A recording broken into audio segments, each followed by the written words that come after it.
Hola a todos, mi nombre es María del Carmen Sánchez Valladolid. Soy estudiante de la carrera de enfermería en la Universidad Metropolitana sede Machala. Eh, en este video les voy a explicar de forma clara y sencilla todo lo relacionado con accidente cerebrovascular o mejor conocido como ACV. Este tema es importante porque tenemos que aprender a identificarlo a tiempo para poder salvar vidas. Bien, ahora, ¿qué es un ACV o un accidente cerebrovascular? Un ACV es una hemorragia, es una emergencia médica que ocurre cuando el flujo sanguíneo va hacia una parte del cerebro y lo interrumpe, lo cual impide que el tejido cerebral reciba oxígeno y nutrientes. En cuestión de minutos, las células del cerebro pueden empezar a morir. Ahora, esto puede deberse a dos situaciones. Un vaso sanguíneo se bloquea, que sería un accidente cerebrovascular isquémico, o un vaso sanguíneo se rompe, lo que sería un ACV hemorrágico.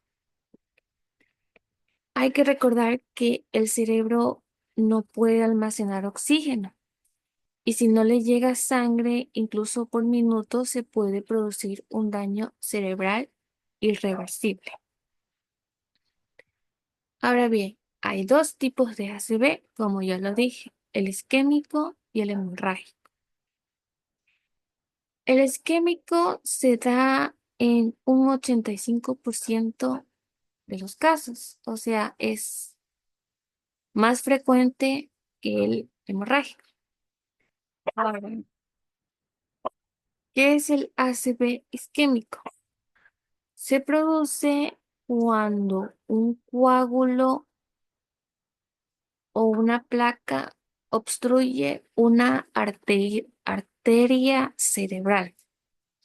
Esto impide el paso de la sangre al tejido cerebral y más o menos como, para que me entiendan, es como si una tubería se tapara.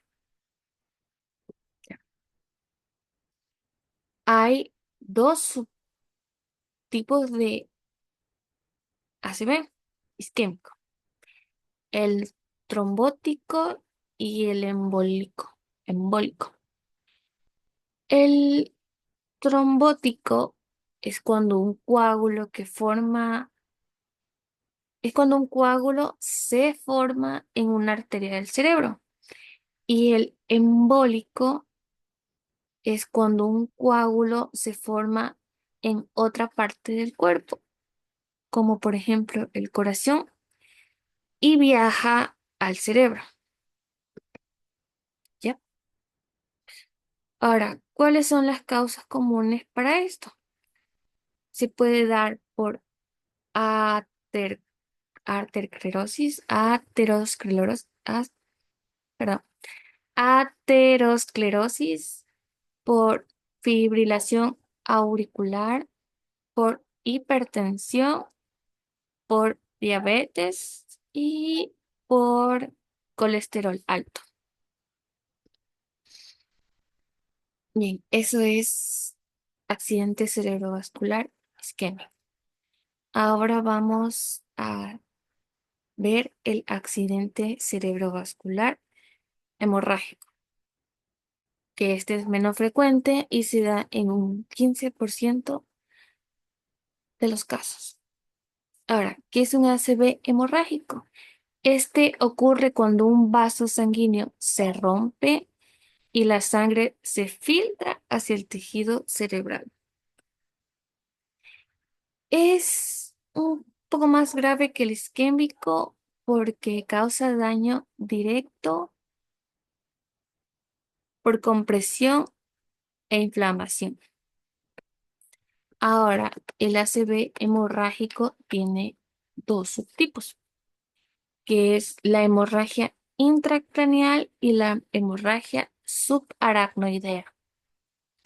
La hemorragia intracraneal es cuando hay sangrado dentro del tejido cerebral y la hemorragia subaracnoidea es cuando hay sangrado entre el cerebro y las membranas que lo rodean. ¿Cuáles son las causas comunes de esto? La hipertensión severa, los aneurismas, las malformaciones arteriovenosas o también conocidas como MAV, MAV, y los traumatismos. El traumatismo es cualquier golpe que te den. Eso es un trauma. Ahora, vamos a ver lo que es el polígono de Willis y por qué se afecta el polígono de Willis.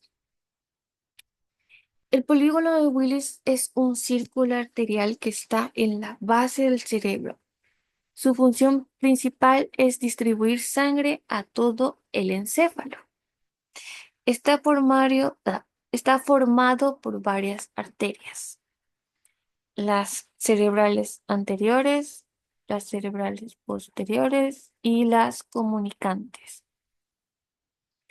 Ahora, cuando hay un ACV, si se bloquea o se rompe una arteria que forma parte del polígono, se afecta el flujo cerebral general.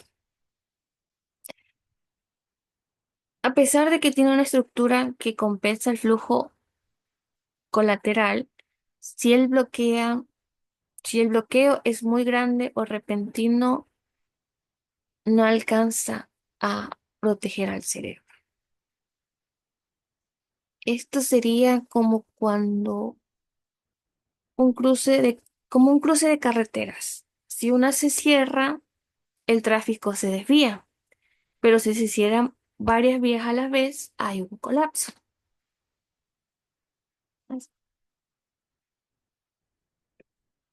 Ahora vamos a ver los pares craneales que se pueden encontrar comprometidos.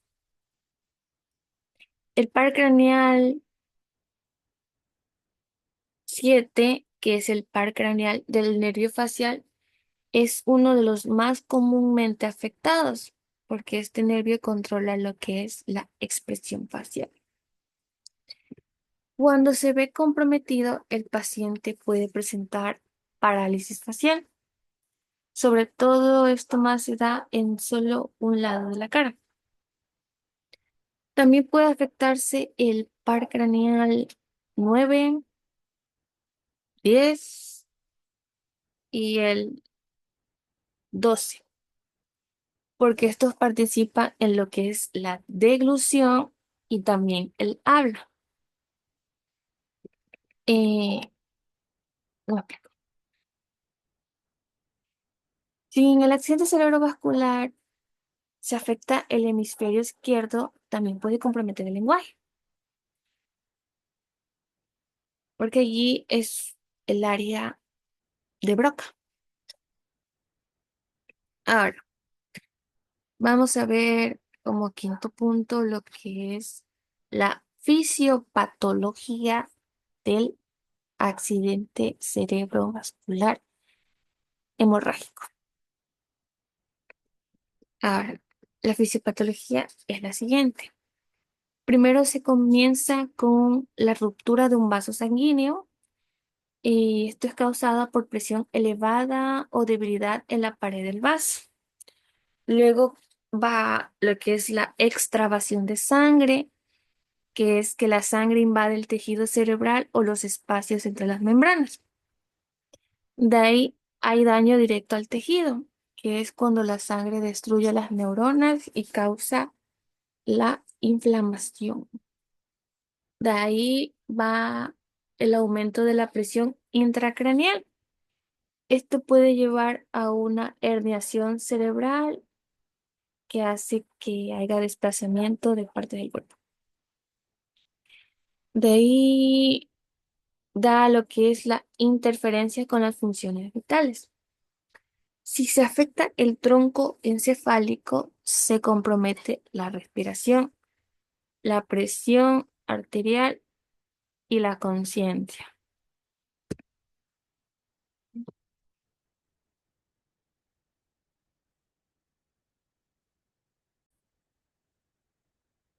Bien, lo importante aquí es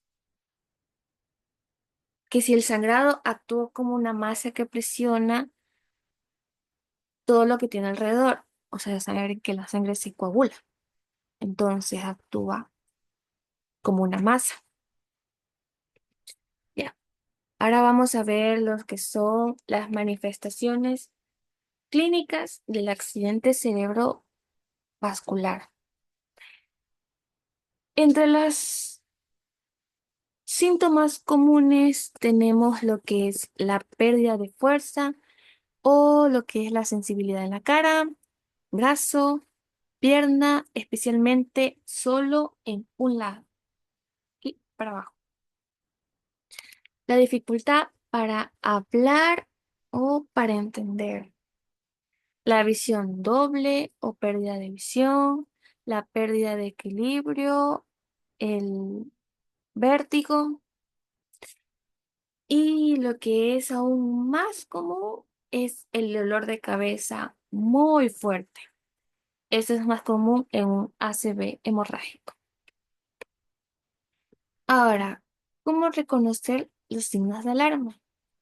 Para nosotros reconocer los signos de alarma utilizamos un acrónimo denominado FAS. FAS, por sus siglas lo dicen, la F es de face, que significa que el rostro está caído. La A es de arms, que significa brazos o la debilidad del brazo. El space, que significa que hay un habla rara o inentendible. Y el time, que es del tiempo, que hay que actuar rápido. Apenas veamos algún síntoma, tenemos que llamar lo que es al ECO 911 porque es una emergencia que puede llegar a terminar en la muerte si no se trasplica. Ahora, ¿cuáles son las complicaciones más frecuentes del accidente cerebrovascular? Una sería la parálisis permanente. Otra sería problemas de habla o problemas del lenguaje.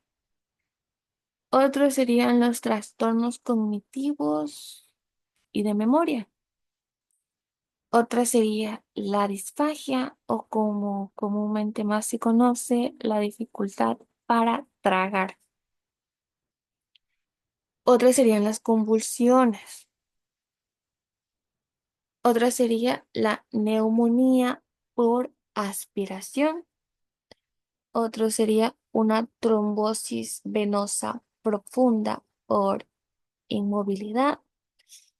Y otra sería la depresión post-accidente cerebrovascular.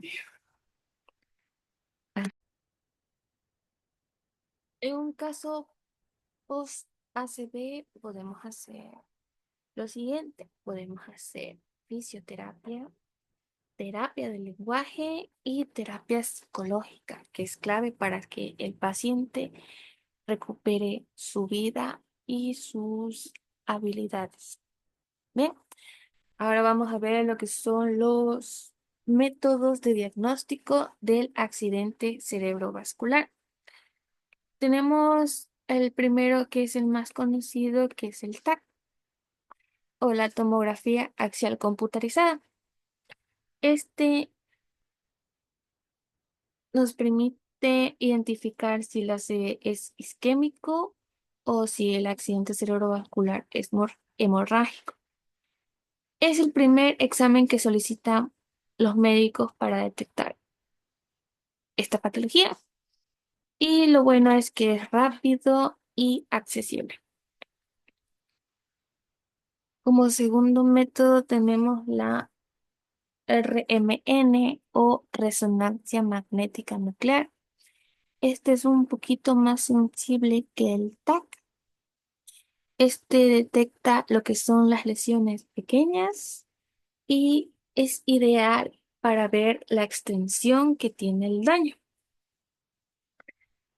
Como tercer método tenemos el Doppler de carótidas, que aquí evalúa el flujo sanguíneo de las arterias del cuello y detecta las placas de ateroma. Como cuarto método tenemos la angiografía cerebral, que es cuando introducen un contraste en la sangre y toman imágenes. Esto se usa para ver malformaciones, aneurismas o estrechamientos. Como quinto método tenemos la ecografía transcraneal Doppler. Esta evalúa el flujo de las arterias cerebrales y es útil para el seguimiento en casos pediátricos. Como sexto método tenemos un EKG o ECG o electrocardiograma o ecocardiograma. Esto nos sirve para detectar arritmias o fuentes de émbolos en el corazón. Como séptimo método tenemos el análisis de sangre. Esto nos sirve para detectar los trastornos de coagulación, el nivel de glucosa, los lípidos y entre otras cosas. Bueno, y eso es todo sobre el ACV. Gracias.